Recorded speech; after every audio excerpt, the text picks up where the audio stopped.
And welcome back once again to IGN Live at San Diego Comic-Con 2018. I'm Max Scoville here with IGN's resident Spyro expert, Jonathan Dornbush, and Ted Price, founder of Insomniac Game, the studio that first gave us that little purple dragon. Jonathan, you're, I think, the biggest Spyro fan I've ever met. Probably fair to say, yeah, pretty big fan of that guy. What do you want to know about where Spyro came from? Oh man, I mean, the man who made him. So there was earlier today at Comic-Con a Spyro panel where you talked a little bit about the origins. I'm most curious, how is it to see, obviously one of the first creations of Insomniac, how is it to see that in the hands of another team? Well, I got to give Toys for Bob huge props because not only are they making an absolutely beautiful game, they have recreated it faithfully from our original games, and they've consulted us, they've asked, what do you think? I mean, that is something I never expected, and they're also really, really good people. I mean, just they're artists at heart, and you can see it in what they've developed. Yeah, and I'm curious, obviously Insomniac is not developing the Spyro Reignited Trilogy, but right. Toys for Bob did consult with you guys on it. Can you talk a little bit about how that relationship was? Sure. First of all, we found out, they came down and they said, hey, you know what, we are thinking about doing this. Would you guys be interested in listening to our plans and looking at some of the approaches we're taking for the character, for the art? And we said, absolutely. So we came down, we had a couple meetings. We actually gave them some of our original art so they could reference it. We took a look at Spyro, the character himself, and some of their early concepts, and we had a really good discussion about what we believe made Spyro unique visually and as a character in terms of his personality. And there was a really nice back and forth. And for us, it was just gratifying that they were listening and were passionate about really recreating what many people consider a sort of a classic. Mm-hmm. And, you know, Spyro's sort of changed hands a few times throughout the years after Insomniac created the amazing original trilogy. I love those games. I grew up with them. I'm curious, as you continue to see it grow and evolve, Insomniac has gone back to Ratchet. Is it nice to see the evolution of the studio's history, especially as you evolve and continue to grow, especially with Spider-Man? What is that sort of viewpoint like? Well, we love games that tell good stories and that feature characters that we think are relatable, like Spyro, like Ratchet, like Spider-Man. So I feel very fortunate, and I think all of us at the studio feel fortunate that we can continue to do this after almost 25 years.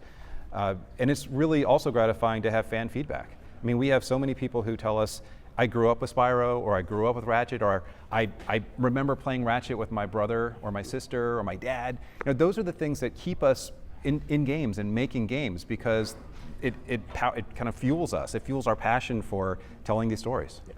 Did you have like just a incredible moment when you first saw this in action that was just, oh wow, like it putting on new glasses or something? Well, when we got to see their first recreation of one of the first levels in all of its high poly glory, it was a wow moment, because my memory and all the team's memory is of Spyro levels being about 6,000 polygons, right? Very, very low res.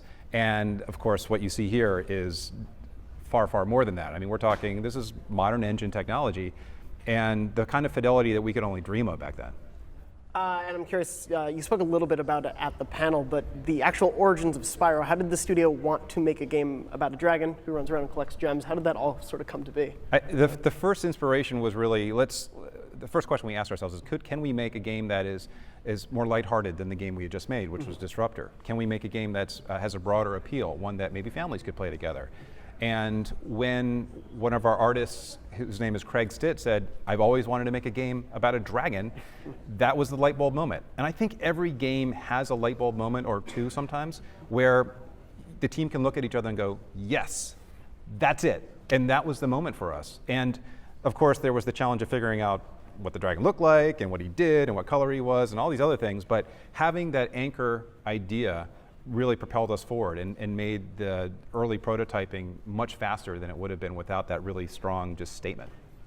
Now, Toys for Bob is obviously being incredibly faithful to the original, but they have made additions and little changes. Have they checked with you on every little, like, literal blade of grass? No. Or is it, no, we would never expect them to. In fact, I think that'd be crazy. They very early on, they said, we want to recreate the game faithfully. And they showed us this level that we're seeing right here. And it was so great, none of us had any qualms. I knew they would do a great job, and they've done fantastic. I love the sort of story additions too. I'm curious if there was any materials whatsoever that you gave them, because I know the original code wasn't there. In this level, for example, that we're seeing, they added sort of the texture of Nevin, who's a painter dragon, and so all of his paintings are now on the wall. You are great. Did you know the lore I'm so a big well. fan of them. So I'm curious, did you and the team have lore, anything that you were able to provide them with? Or did you kinda... Not outside of all of the original production sketches. I mean, that's, I think they drew inspiration, but of course they're putting, like they should, a lot of their own personality and interpretations of the Spyro universe into this game. So one thing that really sort of bums me out about game development is so much of it is very, very insular and very like kept, locked off. Is there a possibility of us getting like an art book of those original sketches at some point? That's a great idea. I'd just be so cool to see that, because I mean, were those like physical like paper sketches? Yeah, as a matter of fact, our chief operating officer, John Fiorito, was our main artist back then, and he did all of those sketches just on regular paper, and he has an architectural background, so many of them were very architecturally sound, but also had this very fantastic flair to them, and you could tell he was totally letting loose. And I love going back and looking at all of his stuff. So maybe, to answer your question, I'm sorry I'm not giving you a definitive answer about a Spyro. You seem excited about it, though. But, I loved it. I mean, it really takes me back, and John is such a talented artist. I'd love to see more of his stuff. If you make it, I'll buy it. You have Okay. at least one copy One sold, customer. so if that helps. One thing I am a little curious about, too, is it was announced at the panel Stuart Copeland's coming back Yes. to do the main theme while it's being reimagined, the whole music by Toys for Bob. How do you feel about sort of seeing also the music come back in this new, fresh way, having Stuart been there since the start? How is that for you guys? Well, I think the music gave this game much of its personality. As you're running, I mean, I can hear it in my head, and I think that's when you have a super talented composer, when you can sort of, that theme just rattles around 20 years later, right? And that's Stuart is such a gifted musician. And the fact that he was in one of the most famous rock bands of all time and made the transition to not only composing for games, but for movies, and now composing for orchestras is incredible. So I think we were really lucky to have him originally, and to have him back is a special treat for Spyro fans. Now this is maybe an embarrassing question. When you got your hands on this, did you forget anything?